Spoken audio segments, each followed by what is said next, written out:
E a gente retoma o assunto articulações no Congresso Nacional pós-eleições. Exatamente, sobre essas conversas que envolvem um novo governo de transição, que começa a fazer justamente com os líderes de partidos no Congresso Nacional. Nós vamos conversar agora com o deputado federal reeleito Alex Manente, do Cidadania de São Paulo, a quem agradecemos mais uma vez pela participação. Deputado, seja muito bem-vindo à Jovem Pan News. Boa noite a todos que nos acompanham. Uma satisfação mais uma vez participar aqui do programa com vocês. Perfeito, deputado. Como o senhor está avaliando esse início de transição, processo esse que vai ser coordenado pelo vice-presidente da República eleito, Geraldo Alckmin, que o senhor conhece tão bem? Parece que o desafio número 1 é justamente encontrar maneiras para custear os compromissos de campanha, sobretudo manutenção do Auxílio Brasil ou Bolsa Família no valor de R$600 e também aquele aumento real para o salário mínimo. Haverá tolerância do parlamento para estouro no teto de gastos? Eu gostaria de escutá-lo. Olha, primeiro nós temos que ter, de fato, uma preocupação com a responsabilidade fiscal, que é algo que nós sempre defendemos. Mas, obviamente, compreendemos que é um momento que vivemos onde o debate acirrado entre os dois candidatos, inclusive, propunha uma continuidade desses programas que, de fato, modificam a vida das pessoas e injetam dinheiro na economia do país, que é fundamental para girar a roda da economia. Consequentemente, eu não vejo resistência do Congresso, até porque todos os partidos foram contemplados nas falas dos dois candidatos que se comprometiam a isso. Então, imagino que não haverá resistência nesse sentido à população, para que nós aprovemos à população esse subsídio necessário para injetar o dinheiro na economia. Agora, deputado, desde a época de campanha, a Lula tem batido nessa tecla de que vai conseguir formar uma frente ampla no Congresso Nacional, que a partir do próximo mandato tem essa questão, né, de mais parlamentares, principalmente no Senado, mais à direita, centro-direita, então mais essa preocupação de garantir essa governabilidade. Já muitos partidos que antes, ou por enquanto, apoiavam ou ainda apoiam o presidente Jair Bolsonaro, que já estão sinalizando para a possibilidade de fazer parte dessa frente ampla. Como o senhor está analisando essas movimentações? Lula vai conseguir formar essa grande aliança para aprovar grandes e importantes projetos na gestão dele?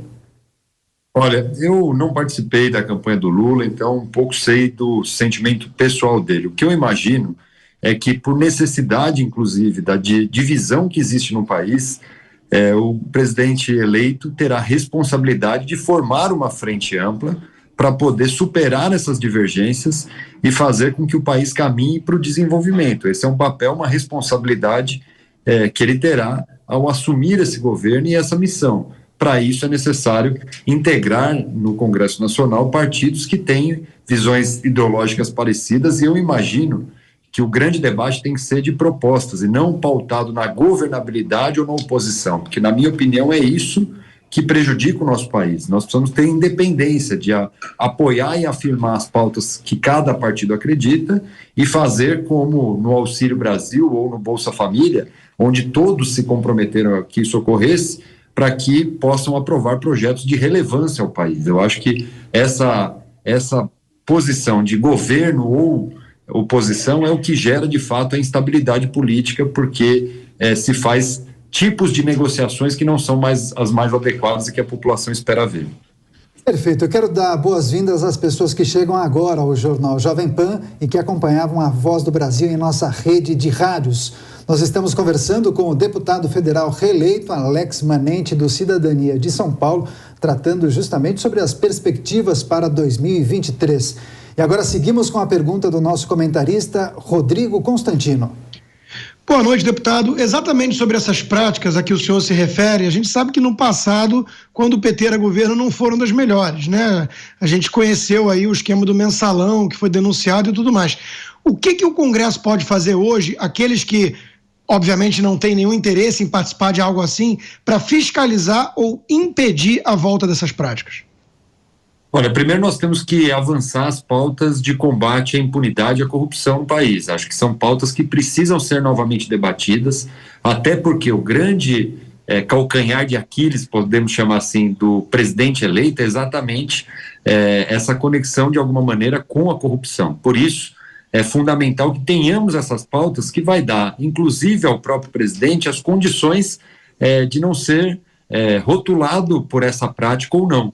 Seria a maneira mais eficiente que nós poderíamos entregar ao cidadão brasileiro avançar no fim do foro privilegiado, na PEC da segunda instância, nos projetos que estão ali paralisados para combater a impunidade, o desvio de dinheiro, e isso seria uma boa prática inicial para poder darmos a estabilidade necessária, inclusive para o caminho do futuro do governo. Então, acho que essa era uma prática boa.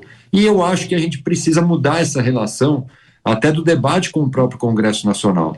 Nós precisamos fazer um debate que seja pautado nas posições defendidas por cada um. Por exemplo, a afirmação de políticas sociais é algo que une a maioria e isso tem apoio. E o debate amplo sobre a questão econômica no país, como nós vamos fazer, diminuição do Estado, acho que é uma pauta que tem que estar presente aí, não é o governo quem ganha ou quem perde, mas é o debate no parlamento. Assim a gente consegue ser um país institucionalmente mais forte e capaz de enfrentar os desafios que temos pela frente. Miguel Daúde. Deputado, o senhor coloca muito bem essa questão, que eu concordo plenamente, mas está no nosso DNA, né, e nós estamos vendo isso nessa negociação. Não estão ali negociando um projeto social ou um projeto econômico. Os parlamentares e o novo governo estão negociando um projeto que melhor convém para os partidos, para os líderes e para os parlamentares. Olha, eu vou aumentar o número de ministério, vou dar um ministério para você. Ontem mesmo, ou hoje, se eu não me engano, o líder, um chefe de um grande partido, já disse que ele quer participar do governo.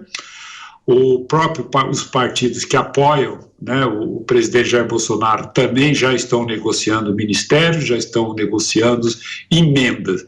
Como resolver isso? O senhor não acha que o Brasil jamais vai conseguir passar para a população um critério, essa relação do executivo e o judiciário, não em torno de um projeto, mas sim em torno de benefícios partidários e dos próprios deputados? Como que o senhor avalia isso?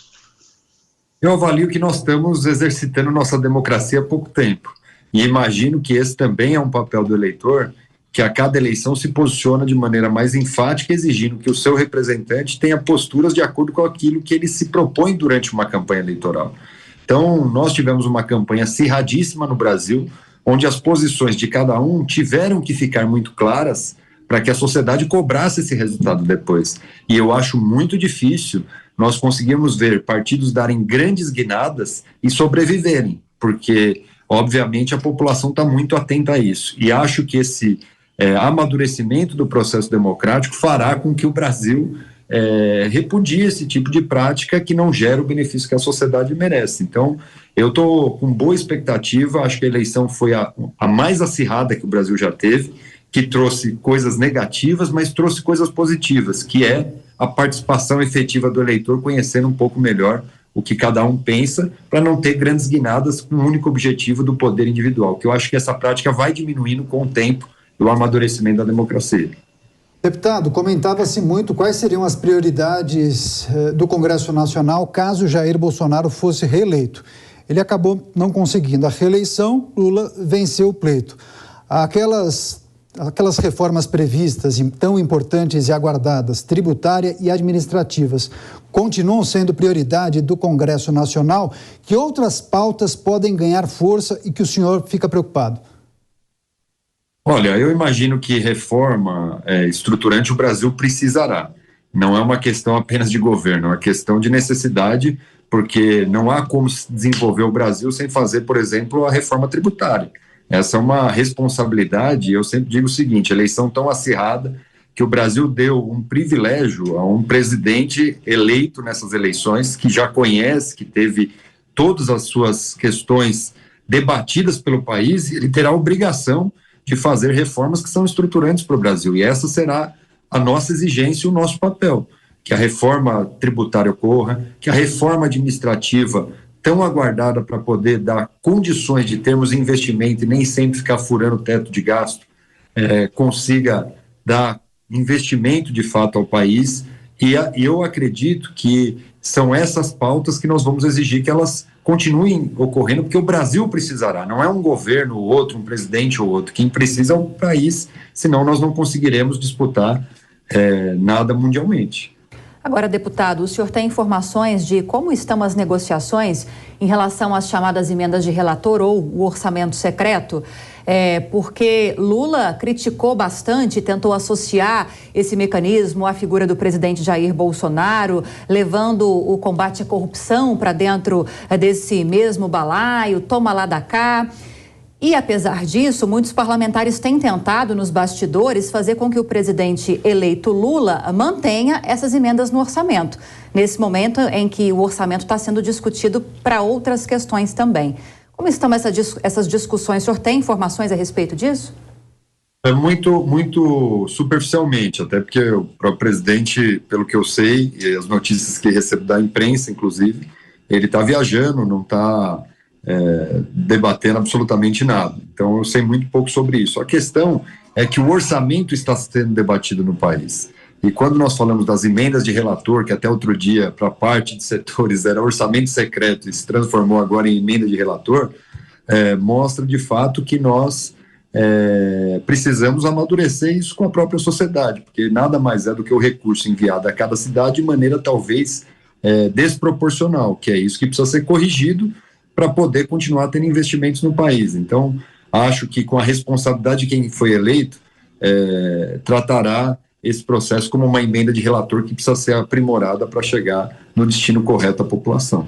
É isso, as articulações e perspectivas para 2023 em destaque com o deputado federal reeleito Alex Manente, do Cidadania, aqui de São Paulo, a quem mais uma vez agradecemos pela participação. Deputado, bom fim de semana e volte mais vezes à Jovem Pan News. Muito obrigado a todos aí que participaram e a todos que acompanharam. Boa noite, bom final de semana. Boa noite, deputado.